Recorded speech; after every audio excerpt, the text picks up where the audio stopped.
At the far northeastern edge of Luzon, there is a road that does not lead to another town.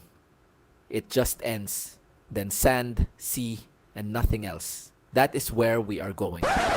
Pero may problema kami. The truck is still slowly losing coolant. Napuno siya hanggang doon sa level niya na ano. Kinabukas, hindi ko naman siya pinandar. Bumalik siya doon sa halos wala. Ford already pressure tested the whole system. And it held. Walang leak. So saan napupunta yung coolant? Hindi pa rin namin alam. From here, we still have 400 kilometers to drive. So can the truck make it all the way to the end? Let's find out. Thank you, come again. Bayan ng Lagawe, Ifugao. Warm people of. Warm people.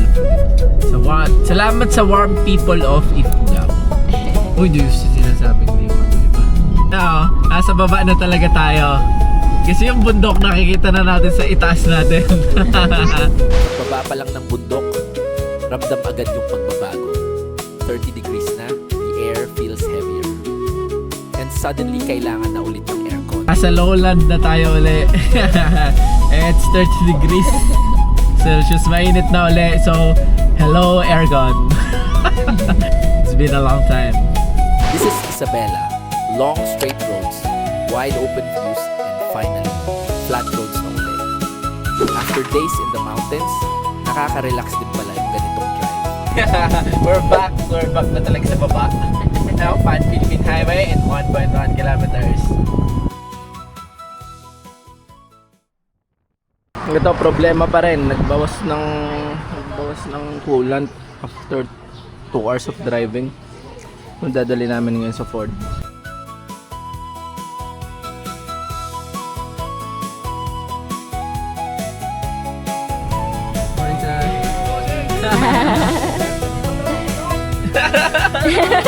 Pwede po. Pwede po! Tama! Pilipin loop lang, sir! Thank you po.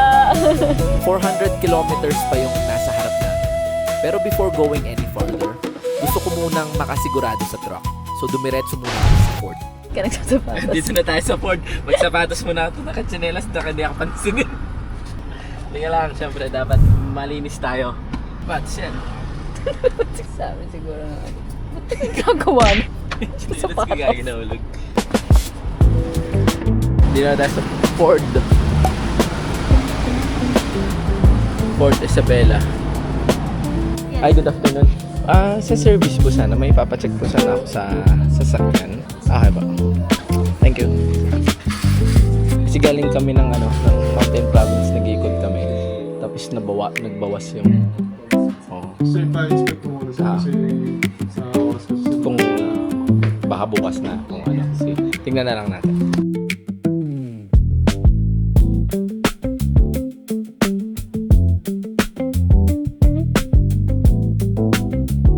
Kasi ngayon sigurado hindi naman matatapos yan, di ba?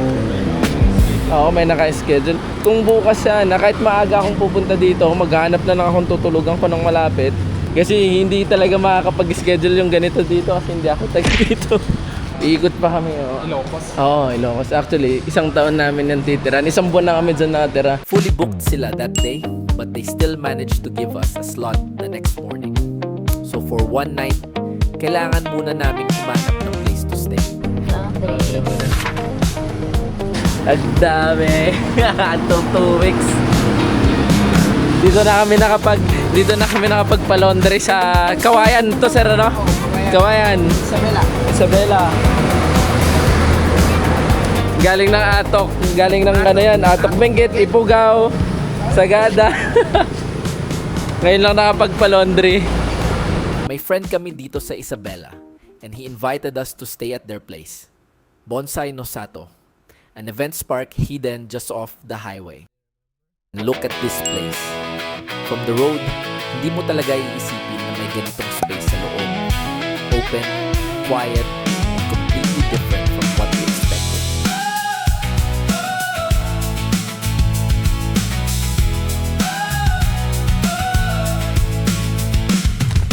Good afternoon po. Okay lang po muna dito ako mag-park? Oh, pag ano na lang po, sir. Or O kaya dito na lang para Oo, sige po. Kasi itataas ko po kasi yung ano, kaya hindi ako pwede sa mababa. Sagad ko na lang po, i-ano ko na lang siya doon. Pagdating namin, ito agad yung problema. Saan namin ipaparada yung camper na halos kasing taas na ng entrance.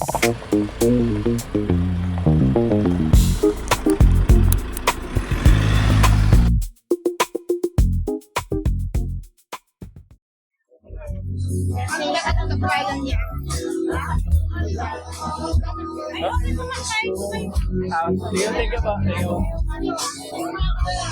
Nalibre pa tayo. Thank you. Thank you, Bonsai no Sato. Yay! Libre! Libre! Libre! Libre! Thank you, Philip and Min. Friday night pala. And this is their regular event. A buffet, live band, and dancing. Sakto yung dating namin. So instead of just parking for the night, nakisabay na rin kami.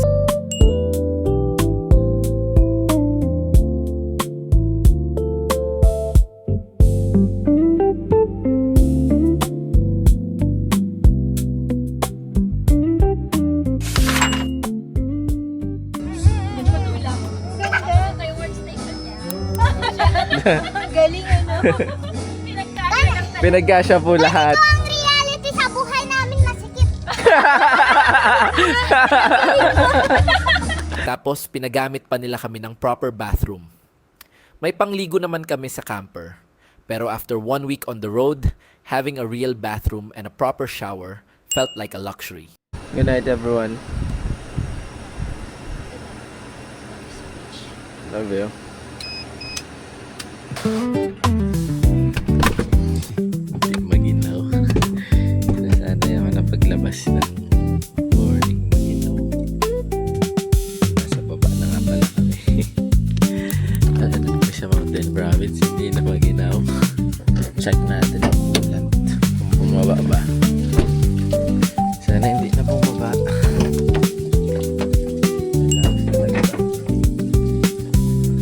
So yun, kailangan natin pumunta talaga ng Fort Itagan. Schedule for 8:45 today.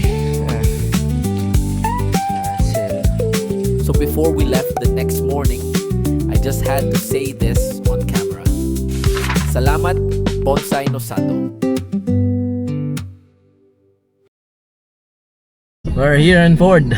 Ah, doon na daw sir. Ipasok ko na daw doon. Baba na kayo. Dali mo na yung laptop. Iwan ko na po dito. Ako sir. Sir, di ko na patayin. Dito na tayo sa Ford Isabela. Sir, saan po iiwan yung susi? Bigyan mo na lang dito. Ah, doon din? Ah, sige. Sino po yung hanapin ko doon? Reynold. Good morning po. Kay Reynold. Aalis ko yung pangalan. Spent almost the entire day at Ford. Free coffee, malamig na aircon, and Callie somehow finding a way to enjoy a full day of waiting. Wow.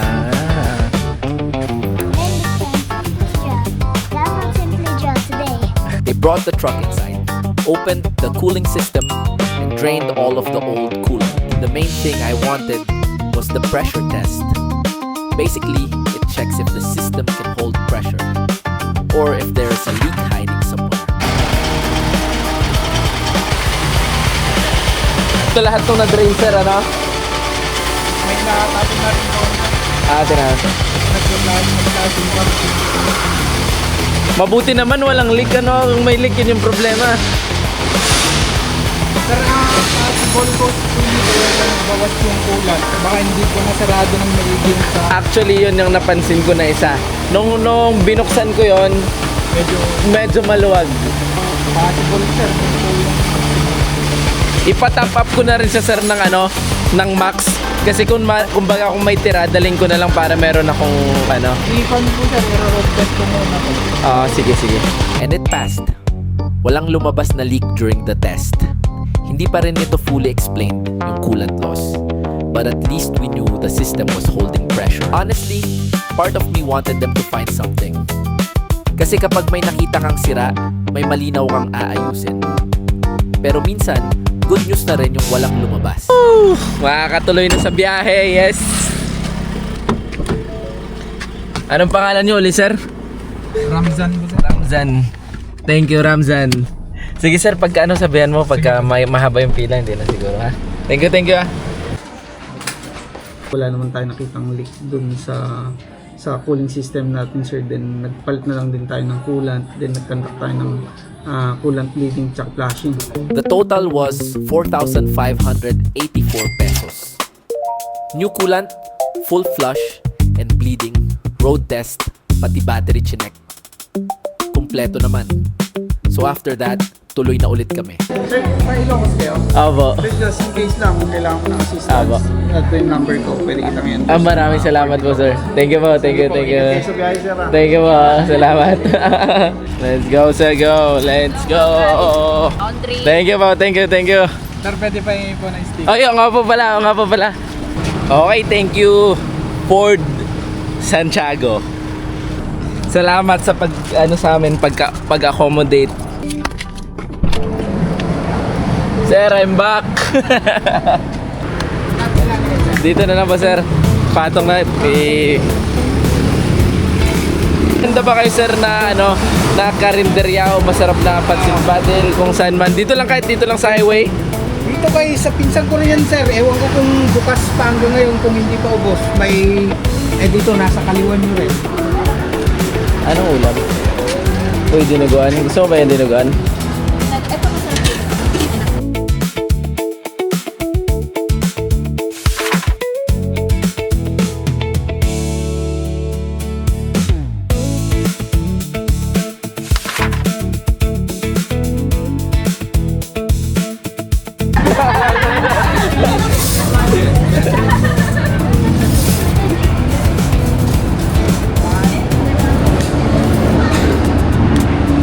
Thank you po. Maraming salamat po. Sarap ng food nyo. Grabe, busog na busog. Thank you po. 300 kilometers left. After spending the whole day inside the dealership, finally, we were back on the road. And this was the view waiting for us.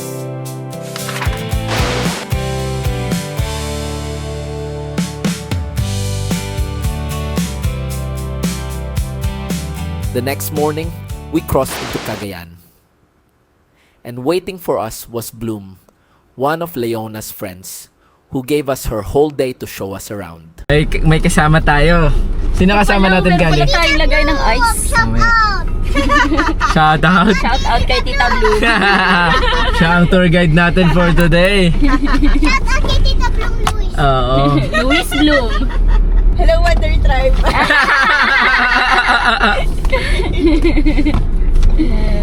Bye and gas. Bye-bye, Engas. Babalik lang kami. Babalik kami. Nang basang-basa. Ibabalik ka pa ba namin, Bloom? Akala ko. Kasama na. Then we crossed this red bridge over the Cagayan River, the longest river in the country, flowing through the country's largest river basin. Grabe yung lawak. From up here, mas kita mo talaga yung size niya. It does not even feel like a river anymore. Parang dagat.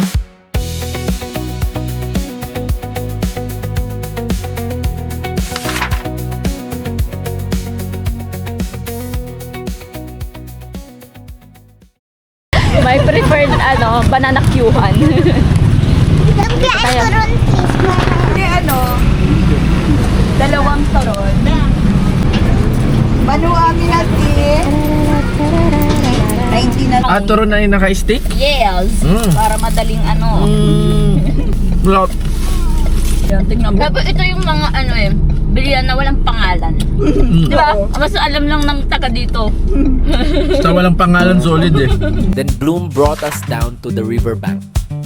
Dito mo talaga mararamdaman kung gaano siya kalawak and how small you are beside it. After that, dinala niya kami sa family farm nila. And whatever we could reach, pwede raw naming pitasin. Ganun lang kasimple. Naku, pa kinakain yung duwat. Ang sarap eh. Oh. Tara. Just a stick. There were carabaos, cows, and goats all around us. Pero si Kali, mas natuwa pa yata sa dayami kaysa sa mga animals. Yan ang kidzuna namin nun, ang playground. Di ba? Sa haystack, maglalaro. That afternoon, they brought us somewhere we had never even heard of before. Gabur Gabur Falls.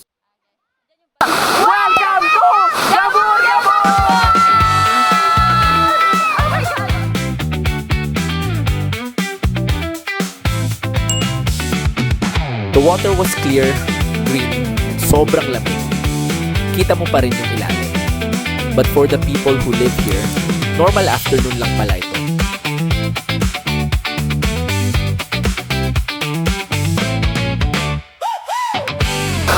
Ang ganda ng gabur-gabur! Ang lamig! Ang lamig! Pero si Kali talaga yung highlight. Once she got into the water, ayaw na niyang umahon. Kahit kami, nahirapan na siyang pauwiin.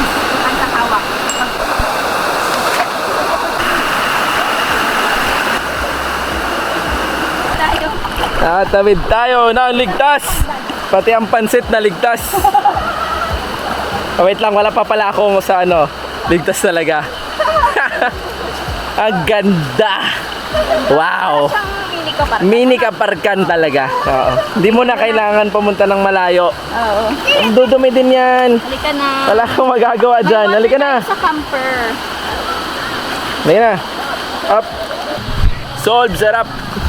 Kahit hindi ako nakaligo. Ang lamig. Ang lamig. Oh, ramdam ko nga sa paa eh. Pero ako, hindi ko maalis yung takot ko sa ganito. Parang kahit sabihin sa akin na talagang hindi naman tumataas yan. Pagtagulan kasi. Oo. Hindi ko talaga maalis sa isip ko yung mga napapanood. Tuyo na ako agad. Di ba na agad? Parang may ibig kang sabihin doon ah. Ano ka dahon ng gabi? Thank you, Bloom! Hi, Flor! Nag-enjoy kayo? Nag-enjoy? Sarap ang lamig ng tubig. Lamig. Dapat hindi, ang ano hindi maliligo dapat eh. Nabudol? Nabudol eh. Ang ganda ng lugar eh. Thank you, Bloom! Thanks, Flor! Ate, ka na sa'yo, Gali? Thank you po. Thank you po! They gave us their whole day, their car, their time, pati family nila kasama. And hindi nila kami pinabayad kahit saan. Sobrang bait. 200 kilometers left. Pero before leaving Tuguegarao, may isang local dish muna kaming kailangang subukan. So, nandito tayo sa isa pang pansiteria. Finally, Pansit Battle! Dito tayo sa Melad's Pansiteria. Pansit Battle Patong. Sabi nila, halos bawat kanto may pansiteria. This is what goes into it. Mickey noodles, ground carabao meat, bean sprouts, onions, and an egg on top. Tapos may separate bowl pa ng soup. Akala ko dati, isang pangalan lang yung Battle Patong. Dalawang part pala. Patong yung egg sa ibabaw, while Battle is the egg mixed into the soup. Grabe, ang sakit ng tiyan ko. Busog na busog. Boss. Ano lang, natira ko lang yung liver kasi hindi ako makain ng tatay. Pero sarap, grabe. Thank you. Yes, yeah. Maraming salamat. Bye-bye. Bye-bye. Thank you, thank you. Nag-enjoy ako. Akala ko, Tuguegarao, Calao Cave. Kasi pag nag-search ako, yun lang din yung nakikita ko eh. Ang dami. Ang dami pala, oo. Tapos yung pansit, grabe, pansit na naman. Speaking of, Pansit. From here, straight north na. And this would be the longest uninterrupted drive of the entire trip. Try natin itong nakita natin, no? Tiano Alcala, milk candy since 1930. Tianyo. Tianyo pala, Tianyo. Ano? Since 1930. Di ba curious pag nakita mo ganyan since 1930? It's like almost mag-100 years na siya. Let's see. After yun po, ano pong mga available products nila? Tours kami. Dalawa? Tara, tikman natin. Sabay-sabay tayo. Tikman natin. wala na nga eh. Ito pa pala. Hot chewy siya, no? Oh yeah. Yung sa atin kasi may powder. Ang powder, ito medyo chewy. Pero masarap. At pwede sa mga katulad natin, hindi masyadong matamis. Oo, pwede masarap. Ka? Napansin nyo yung Carabao Arch? Dito sa Cagayan, Hindi lang farm animal ang Carabao. It works the fields, gives milk, and yes, yun din yung meat sa pansit kanina. Tara, let's continue. May nakita pa tayo na isang ano. Ano pa na ito? Edna's naman? Tingnan natin, paglabanin natin sila. Tianyo versus Edna's. Uwi Carabao candy. Uy, parang gusto ko yon. Ayan, gusto ko yan. Kakuha siya.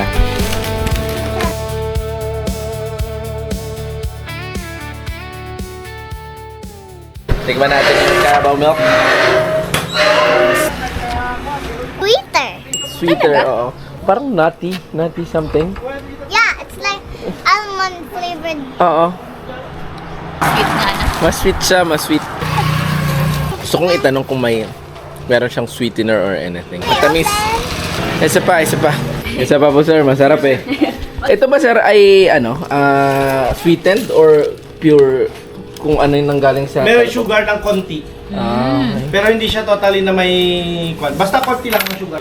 Saan ito nanggagaling sir? Locally produced? Locally produced. Taga saan ba kayo, sir? Zambales. Dito talaga. Sarap, masarap. Let's try. Ubusin mo na para hindi mo na i-ref, tapos inumin na rin natin yan. Carabao. Yung may suka, di ba? Meron na yung may suka daw? Where are you? Suka, Carabao chicharon, onion vinegar flavor. Let's do this. Nagpasa pinadala ni Tito. Can I try? Masarap. Try natin yung mga i-review natin habang umaandar. Masarap ng chicharon na hindi mo na kailangan ng suka, no? Oo. Tapos hindi siya kukulubot kasi hindi mababasa. Hindi siya lalambot. Let's try the malunggay. Already taste like malunggay? Barely tastes like malunggay. It barely tastes like malunggay. Barely tastes like malunggay, right? Ang sabi. Hindi mo matantanan baby yung ano ah. Last time. Then we crossed Magapit Bridge. Madalas siyang tawaging first suspension bridge in the Philippines. Hindi pala, but honestly, hindi naman nabawasan yung ganda. The farther north we went, the more the landscape changed. Kanina puro corn and rice. Ngayon, coconut trees na. And the sea stayed on our right. Ano? May up and down sa daan na sige. People? Special economic zone. Oh, special economic zone. Santa Ana, Cagayan. Good afternoon po. Papunta kami ng Poso Robo. Pasorobo. Aba. Pwedeng patik, sir? Okay po. Dito sa... Baba mo lang Ay, yung bentana. Sige po. By 4:30, we finally reached Santa Ana. May checkpoint sa entrance, and when the guard asked where we were headed, one answer lang. Poso Robo. Sige po. Malapit na tayo sa dulo ng kalsada. Dito na ang dulo ng norte. I think this is the northernmost road, di ba? end of the northernmost road. Oo. Ayun na, mayroon na. Daddy, may Wow! may bulol ako. May sa Philippines. Meron mga ano. Ayun, Poso Robo. We're here in Poso Robo. Poso Robo Beach Club. Ah, ito. Kaso ba tayo dyan?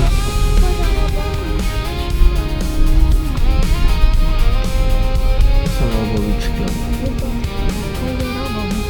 Poso Robo Beach.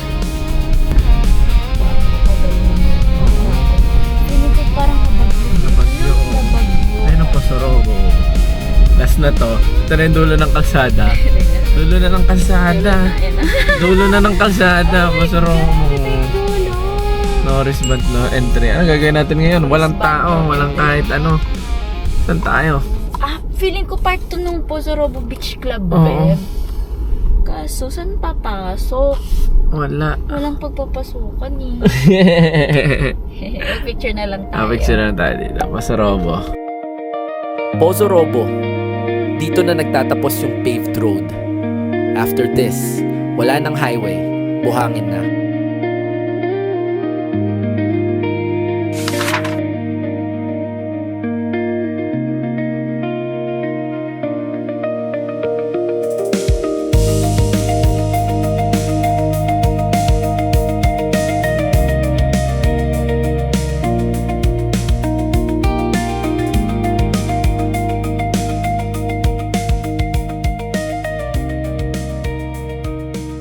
Walang tao.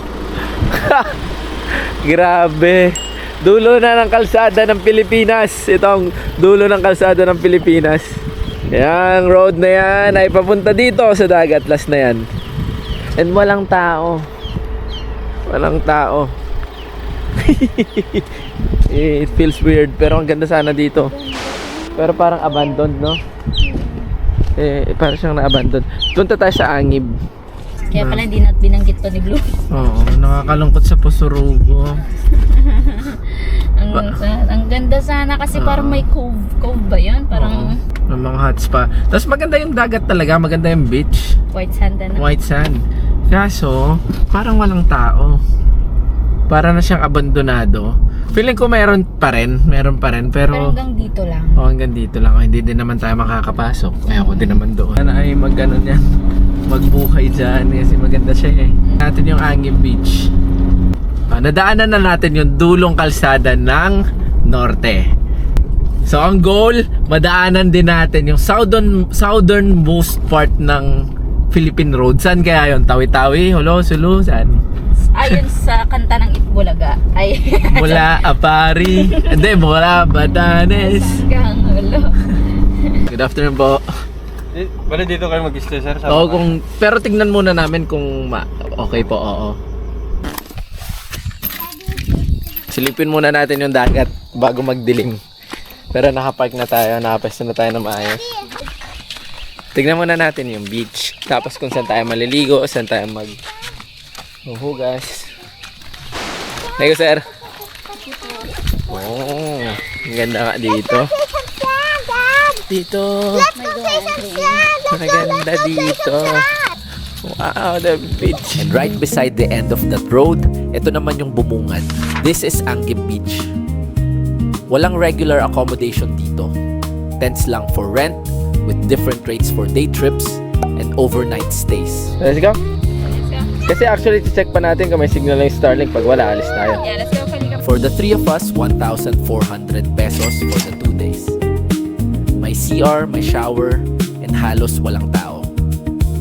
Sobrang layo lang talaga. But for us, sulit. CR check. May CR. May parking. At may lugar sa pag- Ano? Kung may signal. Kung may signal na ang Starlink. Pag wala, we need to go. Check natin kung may internet. Okay na. Solve na tayo. Check na lahat. Internet, parking, and CR. Check lahat. And swimming place.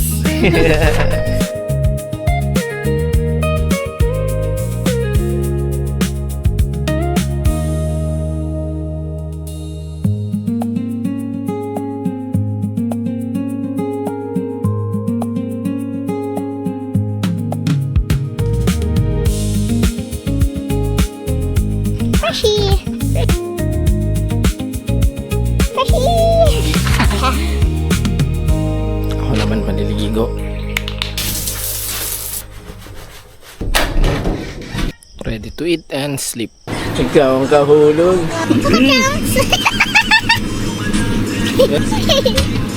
Tignan mo ang jelly! Tignan mo, Daddy! Daddy, tignan mo! Daddy! Daddy!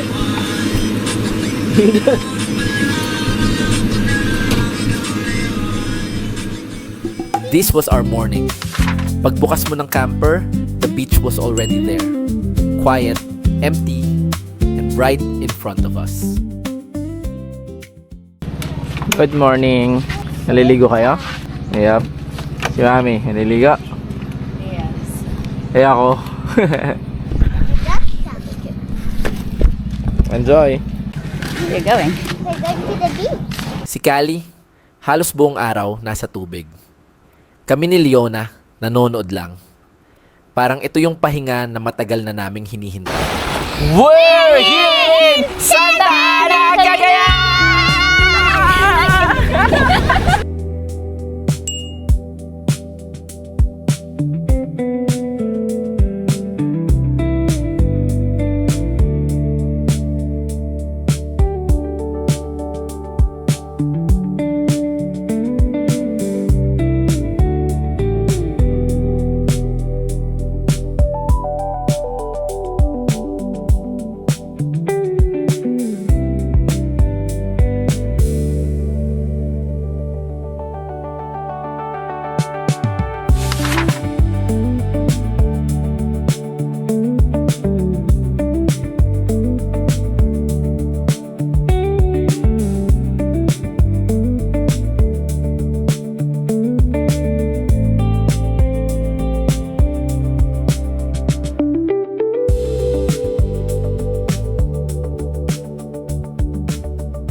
2 days, halos wala kaming ginawa.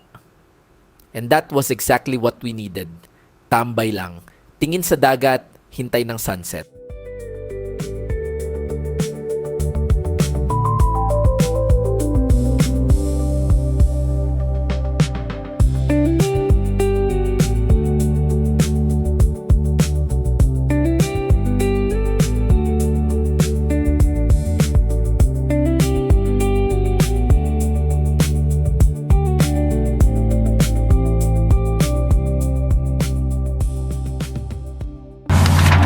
Thank you po. Sa susunod po ulit.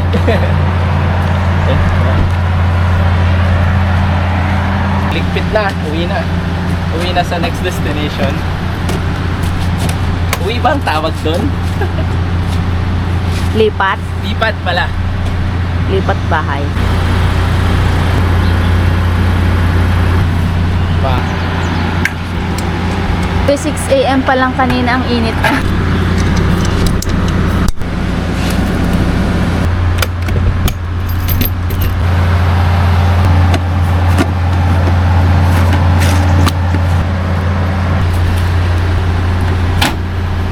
Let's go to the next destination.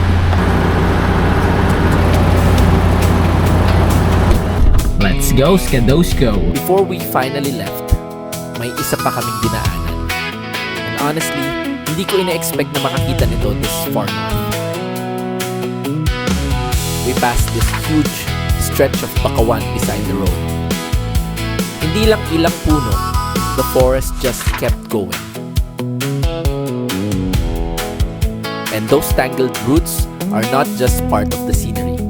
Diyan nagtatago at lumalaki yung young fish, crabs, and shrimp.